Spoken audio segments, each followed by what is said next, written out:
supposed to protect their children did the opposite, putting a rapist and murderer back on the street again and again.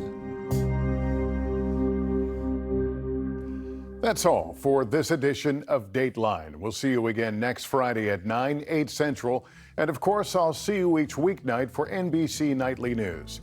I'm Lester Holt. For all of us at NBC News, good night.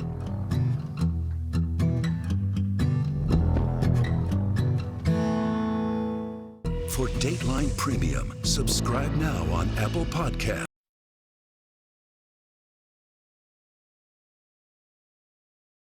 Long Beach settled millions in lawsuits for excessive use of force, including the killing of a resident while he was watering his lawn. Luna himself was one of the 4 police officers that pulled over an African-American man leaving Bible study who was beaten and suffered over 50 stitches on his head. In 20-plus years in senior command, Luna never promoted a single African-American woman. Say no to Robert Luna.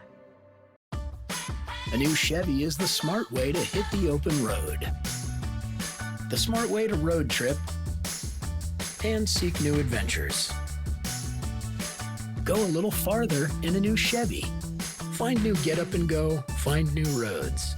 Well-qualified buyers can get 1.9% financing or get $1,200 cash allowance on all 2022 Equinox models. Find new roads at your local Chevy dealer. This is NBC4 News at 11. Right now at 11, a wave of protests around the world and here in Southern California following the death of an Iranian woman while in police custody. Good evening, everyone. I'm Colleen Williams. And I'm Chuck Henry. The 22-year-old woman was arrested by the morality police for not following that country's strict dress code, one that includes covering her hair and wearing loose-fitting clothing. She was taken into a van, and what happened next is unclear, but we do know that 3 days later, she was dead. Our Robert Kovacic joins us live from Westwood tonight with more on the protesters who want answers but probably aren't likely to get many. Robert?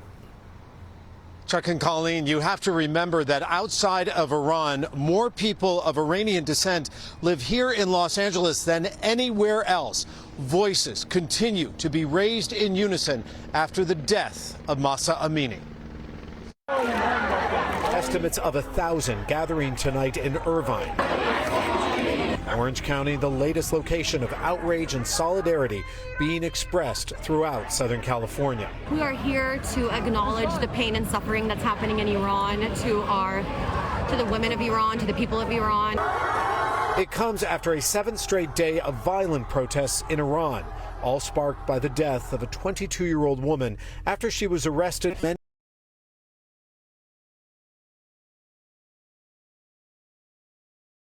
Many of them young women continue to pour onto Iran's streets. Authorities say dozens have been killed. Police beating protesters in Iran with clubs and fired live rounds and water cannons at unarmed demonstrators. Since the 1979 Islamic Revolution, it has been mandatory for women to wear headscarves or face jail time. Yet, over the last several days across Iran, women have been burning their headscarves and cutting their hair, with large crowds cheering them on. And here this week at a protest in Westwood, people cut their hair as well. While at UCLA today, candles lit as anger ignites across the world. And tonight in Irvine.